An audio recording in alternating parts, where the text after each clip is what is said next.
Kebakaran melanda sebuah rumah di Jalan Noja, Gang Mayora, 1 Bukit Buung, Kesiman Petilan, Denpasar Timur, Senin 17 April pukul 22.15. Akibat kejadian itu, sertifikat tanah dan uang tunai puluhan juta rupiah ludes.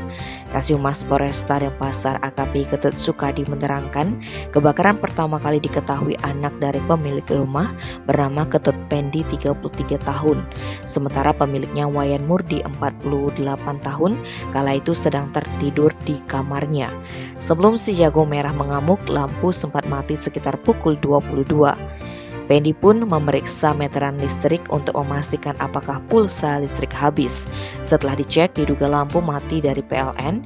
Kemudian pria itu duduk di luar rumah dan mencium bau terbakar. Pendi pun mengecek ke sumber bau. Tak disangka saat pintu kamar yang tak ditempati dibuka, terlihat api sudah membesar bahkan melalap pakaian, kasur hingga plafon atas.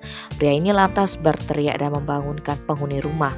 Warga sekitar pun berdatangan untuk membantu memadamkan api dengan alat seadanya.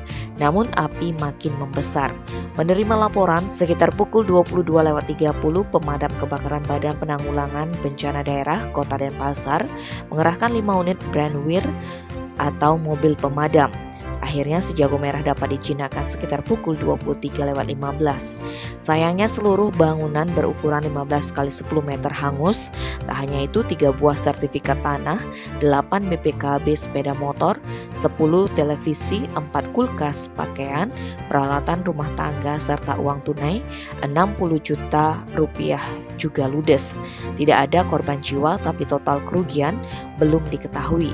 Adapun penyebab kebakaran diduga karena adanya konsleting listrik dari kamar berisi pakaian yang tak ditempati. Tim Bali Express melaporkan.